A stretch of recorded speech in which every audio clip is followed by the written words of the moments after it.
What is up mga boss? So daghan kay confusion no about sa gear set aning Jingjing V6.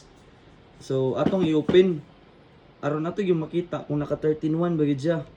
Kay kinsa tong kanya, kinsa tong Si Steve Kalikot. si Steve Kalikot, Sister Steve. Shout out sa imo sir. Ikaw ang unang nag-review sa kani nga unit. So atong i-try kung kuan bagid siya 13.1 bagid siya. Para at least atong mga buyer ug atong mga seller Kabalo na. ma-confirm na to kay sabi ni Sir Steve medyo mabagal yung rate of fire nito.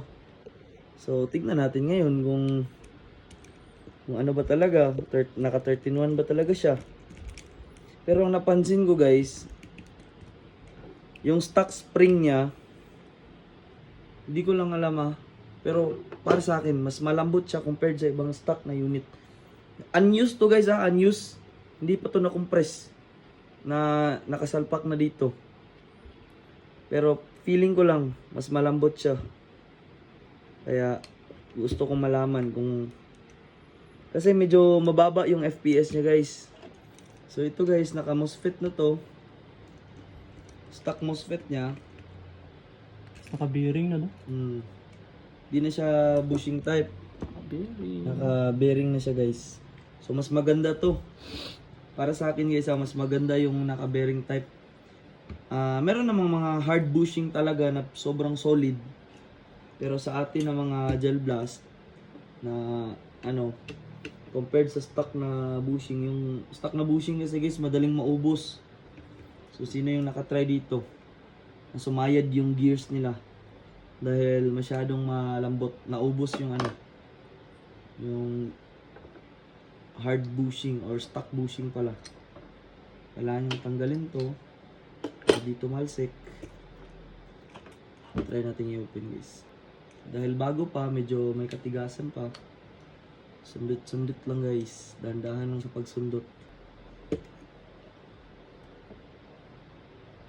Tereng!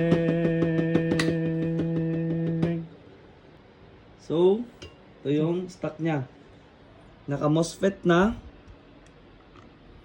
Try natin tanggalin to. Okay, ito yung niya. Uy!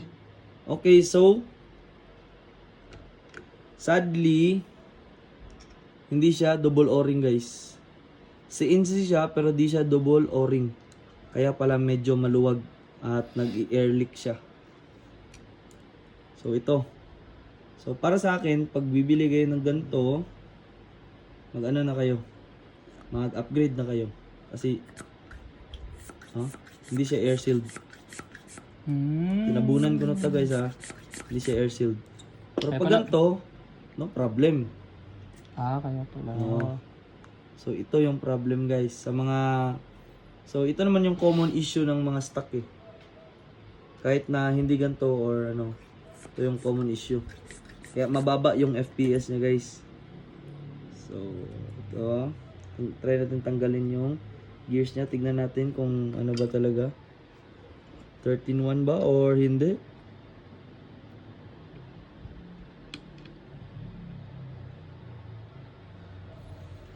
So, 13, 14, 15, 16, 17, 18, 19, 20, 21, 22, 23, 24. 24 na siya, gid. 24, 13.1 gid siya. 13.1? Oh. Confirm. Pero pangutana, HSS na? Na mga stock gid, dili siya SHS. Walay brand.